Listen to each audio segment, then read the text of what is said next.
21वीं सदी में हमने विकास की दौड़ में बहुत बड़ी छलांग लगाई है और इसकी शुरुआत 20वीं सदी में ही हुई थी। अंतरिक्ष को जानने की इच्छा तो इंसानी सभ्यता में पहले से रही है, लेकिन 20वीं सदी में हम अंतरिक्ष में पहुंच भी पाए। अगर हम कहें कि अंतरिक्ष में हमारी अब तक की सबसे बड़ी सफलता चांद पर इंसान को भेजना है, तो ये गलत नहीं होगा। लेकिन आखिरी बार इंसान को चांद पर भेजने का मिशन 1972 में हुआ था। लेकिन आखिर क्यों इसके बाद कभी भी किसी इंसान को चांद पर नहीं भेजा गया? आखिर इसके पीछे कारण क्या है? आइए जानते हैं। दरअसल पहली बार इंसानों द्वारा बनाई कोई चीज़ साल 1959 में चांद पर पहुंची और इसे सोवियत यूनियन द्वारा बनाया गया था। तभी से अमेरिका और सोवियत यूनियन में दौड़ लग गई अंतरिक्ष में अपने पैर पसारने की। लेकिन 20 जुलाई 1969 को पहली बार नासा ने एक इंसान को चांद पर भेजा। उसके बाद साल 1972 तक 6 मैन्ड मून लैंडिंग्स कराई गई।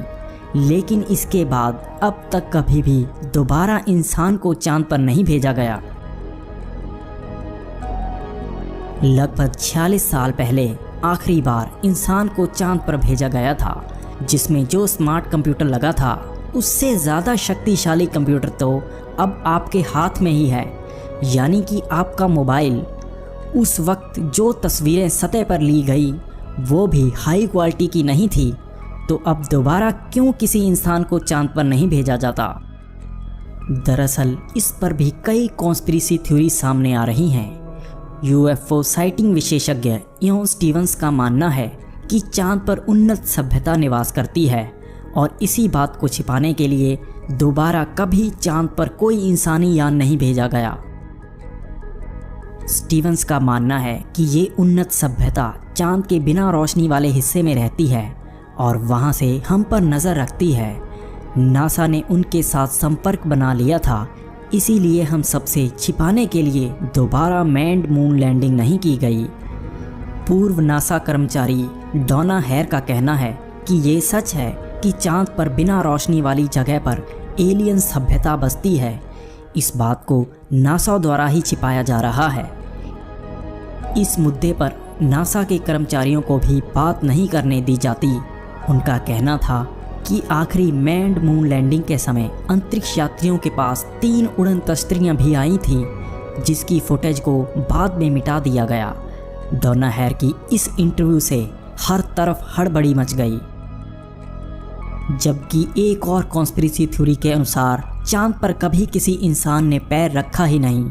ये सब नासा का एक झूठ था। सोवियत यूनियन के अंतरिक्ष में पहुंचने के बाद नासा पिछड़ रही थी और इसी से बचने के लिए उन्होंने एक झूठ गढ़ा। इस थ्योरी का कई और विशेषज्ञों ने भी समर्थन किया है और उनका भी मानना है कि उस समय की तकनीक से ऐसा संभव ही नहीं था। दरअसल चांद की ग्रेविटी पृथ्वी से 6 गुना कम है, यानी 60 किलोग्राम वजनी चीज़ चांद पर सिर्फ 10 किलोग्राम महसूस होगी। लेकिन फिर भी हम यहाँ से चांद पर इंसान पहुँचाने में इतनी मेहनत लगाते हैं और चांद से दोबारा धरती पर पहुँचने में भी काफ़ी ईंधन लगता, और ऐसी क्षमता उस समय नासा के पास नहीं थी।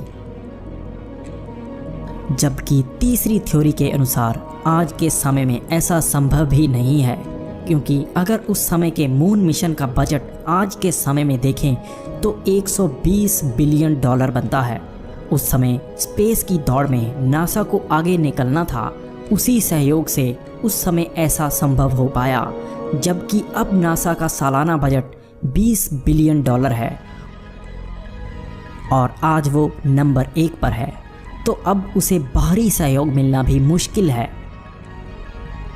अंत में इन सब थ्योरी से हमारे मन में यही सवाल उठता है कि क्या सच में नासा ने इंसानों को चांद पर भेजा था? अगर हाँ, तो क्या वहाँ उन्नत सभ्यता आज भी बसती है? ये सवाल इसलिए ज़्यादा गहराते हैं क्योंकि अगर 46 साल पहले चांद पर जाया जा सकता था, तो आज की उन्नत तकनीक से ऐसा संभव क्यों नहीं है?